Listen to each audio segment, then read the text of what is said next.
Premium triplex villas at Kollur, APR Projects. But ఆమె చనిపోయిన రోజు, సూసైడ్ చేసుకున్న రోజు, లేదా చంపిన రోజు ఇద్దరు మీరు పక్క పక్కన ఇల్లులే కదా? కాదు, అప్పుడు ఆవిడ శాలిగ్రామం, నేను టీ నగర్లోనే ఉన్నా. బట్ మీరు పక్క పక్కన ఇల్లులు ఉన్నారు కదా? పక్కన అదే ఛాయం ఇంట్లో ఉన్నప్పుడు ఉన్నది. తర్వాత కట్ చేస్తే ఆమె ఏమైపోయిందో సూపర్ ఇదైపోయింది. తర్వాత అక్కడెక్కడో తీసుకొని శాలిగ్రామంలో అది అదే మొత్తం చనిపోయిన స్టోరీ అంతా జయశీల గారిగా తెలుసు.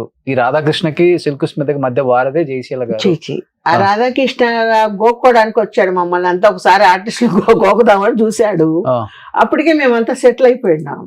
సో ఆ పప్పులు ఉడకో పాపు పిచ్చిది పడింది అంతే. ఏంటి అసలు వాళ్ళిద్దరి మధ్య లవ్? అది పెళ్లి చేసుకున్నారా? లవ్ అని ఏం కాదండి, పరిస్థితుల ప్రభావం. ఒక మగతోడు కావాలి ఒక ఆడదానికి. ఆ చెన్నైలో ఏంటంటే ఒక టీ నగర్ కు ఒక రౌడీ, శాలిగ్రామానికి ఒక రౌడీ, అట్లా గ్యాంగ్స్ ఉండేటివి. అప్పుడు ఇంత ఇది కాదు చెన్నై. ఒక ఆర్టిస్ట్ అంటే ఒక చిన్న చూపు ఇదిగా ఉండేది. దానికని ఒక body guard need every once. అతనికి సర్వస్వం అర్పిస్తారు. ఇంకా సర్వస్వం కాదు, ఇంకా వాడు ఒక మొగడు. ఇప్పుడు ఒక మొగడు దేనికి వస్తాడు? దాన్ని అనుభవించడానికి, దానికి ఒక కమాండ్ చేసుకుని దాని డబ్బులు తిని వాళ్ళ పిల్లలకి పెట్టడానికి కొంతమంది ఉంటారు. నేను ఫ్రాంక్ గా మాట్లాడతాను. కొంతమంది అయ్యో నా కోసం అంతా సాక్రిఫైస్ చేసిందే దాన్ని ఆదుకుందామని వాళ్ళు కొంతమంది ఉంటారు. అంతే కదా? ఇప్పుడు ప్రపంచం మీరు ఎంతో మందిని ఇంటర్వ్యూలు చేసి ఉంటారు, ఎన్నో చూసింటారు. నేను చెప్పింది దాంట్లో ట్రూ ఉందా లేదా? నిజమే, అది వాస్తవమే. అందరూ అదే చెప్పారు. కొంతమంది ఆడవాళ్ళ సొమ్ము తీసుకెళ్లి వాళ్ళ పిల్లలకి పిల్లల్ని పెట్టుకొని దీనిని వాడుకుంటూ ఉంటారు. అవును, ఎస్పెషల్లీ ఇది దీంట్లో ఇండస్ట్రీలో. కొంతమంది అయ్యో పాపం నన్నే దిక్కుగా ఉందని చెప్పేసి సాక్రిఫైస్ అయ్యి పిల్లలు గాని ఫ్యామిలీతో ఉండేవాళ్ళు. ఇప్పుడు వచ్చిందిలే సిస్టమ్, వాడిది ఈలగ పెట్టేది. అప్పుడంతా అంతే, ఆడవాళ్ళు మగవాళ్ళు పెట్టేది ఎక్కువ. అంతేనా? అంతే. సో అట్లా రాధాకృష్ణ మొత్తం దోచేసుకున్నాడు. చేశాడు పాపం. పెళ్లి చేసుకొని తనకంటూ ఒక బిడ్డను కనాలన్నది ఒక దాని ఎయిమ్. ఓకే. సో కొడుకుని లవ్ చేసింది. అక్కడ పడింది. ఎవరు కొడుకుని? రాధాకృష్ణ కొడుకు. ఓకే. ఇప్పుడు రాధాకృష్ణ లవరు, అది వీళ్ళిద్దరికి సంబంధం ఉంది. రాధాకృష్ణ ఈవిడ కలిసి సంసారం చేస్తూ ఉండేవాళ్ళు.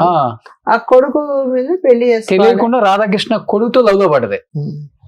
అది రాధాకృష్ణకి ఎందుకు తెలియదు. ముగ్గురు ఒకే చోట, ఫ్యామిలీ అంతా పక్క పక్క ఎట్లా తెలియకుండా ఉంటుంది. సో వీళ్ళిద్దరు పెళ్లి చేసుకున్నారా మరి? లేదు, అప్పుడే అక్కడే అమ్మాయి చావాలని చావలేదు. చంపారా అమ్మాయిని? చంపాడు రాధాకృష్ణ అని అందరు అన్నారు. మనం చూడలే, మన కళ్ళతో చూడలేదు. తనకున్న ఆశ పెళ్లి చేసుకొని. ఎవరికైనా ఒక ఆడది దానికి లాస్ట్ లో ఒకవేళ కడపత్రం కోసం ఎన్ని తప్పులు చేసుకున్నా తనకంటూ ఒక జీవితం, తనకంటూ ఒక బిడ్డ అనుకోవడంలో తప్పు లేదండి. అంతే కదా?